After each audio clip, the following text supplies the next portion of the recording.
The movie starts with this little kid, right? And his parents are gone, so he's super bummed out, a total mess. So he goes to live with his awesome grandma. To cheer him up, get this, she gives him a pet mouse. Just 2 little white mice, actually, and the kid is totally psyched about it. He names them and they become best buds for real. He's always telling his grandma how cool mice are, just jumping around and having fun all day. But then, one day, he's in his room playing with them and sees this super creepy lady just staring at their house from the street. So weird. Around the same time, his grandma gets really sick, but she pulls through. Then she's like, come on, let's go out. So they head to a store. While they're there, the kid wanders off for a second, and this woman comes up to him. Surprise! It's the same creepy lady. She tries to give him a chocolate bar, and she's got this gross snake wrapped around her arm. Total red flag, right? But before anything crazy happens, his grandma calls him over, and poof! The lady just vanishes. So they get home, and the kid tells his grandma everything, and she's like, okay, listen up. That was a witch. And then she spills the beans about her own childhood. She had this friend, right?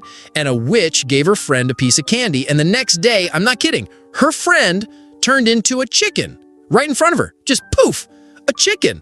So yeah, big rule, never ever take anything from a stranger, especially one who looks like a witch. Grandma realizes the witches are totally onto them now, so she's like, we gotta bounce, now. She says they go after regular folks first. Luckily, she knows the manager at this super fancy seaside hotel, so they pack their bags and go hide out there for a bit. But, and you're not gonna believe this, guess who else shows up at that exact same hotel? A whole convention of witches, like hundreds of them, all dressed up in fancy clothes and trying to act normal. They tell the manager they need a big hall for their charity meeting. But really, they have this messed up plan. Their leader, the Grand High Witch, tells them they're going to use a magic formula in chocolate to turn all the kids in the world into animals. Why? Because they just hate kids. They think they're stinky and annoying and want to get rid of them all. That night, it's storming outside, and the kid asks his grandma what witches even look like. She's like, okay, they have long, claw-like fingers, which is why they always wear gloves, and they're all bald, so they wear wigs or big hats. The kid is totally freaked out, so the next day, the kid is just trying to find a quiet place to train his mice, and he wanders into this big, empty ballroom. Bad move.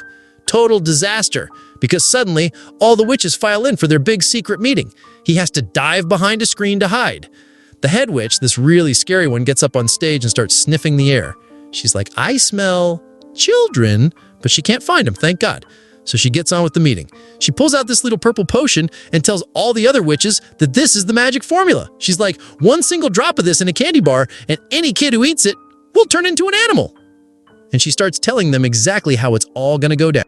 So the Grand High Witch is still sniffing around, right? She's like, I swear I smell a kid, and she's crawling all over the stage. It's so gross. And then she just straight up lifts the whole stage.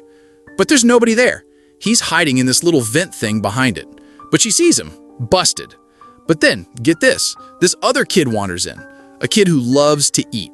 The witches are like, oh, this is too easy. And they hand him a chocolate bar full of that potion. And the kid just scarfs it down and bam, he zaps into a tiny mouse. And all the witches, who hate mice, start screaming and trying to stomp on him with their heels. It's total chaos.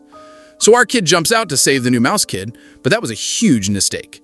The witches grab him and force the potion right down his throat. And poof, he turns into a mouse too. Now there are 2 kid mice, and they run for their lives. And the kid's original pet mouse is with them, and it turns out, surprise, she was a girl who a witch had also turned into a mouse a long time ago. So now it's a team of 3. And they're all like, okay, we are getting revenge on these witches. So they scurry back to their hotel room and find Grandma. The kid mouse tells her everything, and she's like, oh, hell no. They turned my grandson into a mouse? It is on. So they cook up this awesome plan. The kid mouse tells her they can see the Grand High Witch's balcony from their room. So Grandma takes a long sock she's knitting, puts the kid mouse inside, and lowers him down like a secret agent. He sneaks into the witch's room. He's totally terrified, but she's not there, and he grabs the entire bottle of potion. He gets back in the sock, and Grandma starts pulling him up. But then the witch comes back and sees the sock.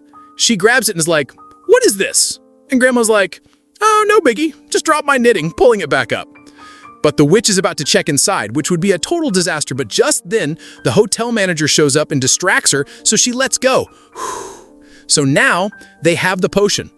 First, They try to use it on themselves, hoping to turn back into kids, but nothing happens. Turns out the potion only works one way, human to animal, not the other way around. Major bummer. But then the kid mouse gets a brilliant idea. He's like, "Grandma, what if we put the potion in their soup?" And Grandma's like, "That's my grandson! What a genius plan!" So she puts the 3 mice in her purse and heads down to the hotel kitchen. She finds the giant pot of soup the witches ordered for their special dinner and, glug glug glug, dumps the entire bottle of potion in. But the manager catches her. He's like, "Are those your mice in the kitchen?" And Grandma? She's so cool. She hides him real quick and is like, "How dare you accuse me?" She totally turns it around on him. Says she'll call the police and get his hotel shut down. The guy gets so scared, he's like, "I'm so sorry. Please, have dinner on me." So the plan worked, and they get a free meal. So awesome. Later, it's dinner time. All the witches sit down and start slurping up their soup. And then it happens. One by one, they all start twitching, and then poof, poof, poof. The entire room is filled with scurrying mice. It's amazing. Grandma's just loving it, and all the hotel staff start freaking out and trying to kill all the new witch mice. But wait, the Grand High Witch hadn't taken a sip of her soup yet. She's still a person. So the 3 kid mice set a trap. They trick her and get her finger caught in something, and while she's screaming, they pour the rest of the potion right into her mouth. She turns into this big, ugly rat, and they trap her under a glass. Then Grandma gets a cat and puts it right in front of the trapped witch rat. And you know what happens next? Bye-bye, witch. So Grandma packs up the 3 mice in her purse, and they leave the hotel totally victorious. They see the other kids' parents, and the mom is so mean. When she finds out her son is a mouse, she's like, "Ooh, no, I'm not taking that thing." And the mouse kid is like, "Fine by me. I've got new friends now." So Grandma takes all 3 of them home, and the best part is, the kids never want to turn back. They're totally happy being mice. They get to run and jump and play all day, and Grandma takes the best care of them. They're just this weird, happy little family. And that's how it ends. How cool is that?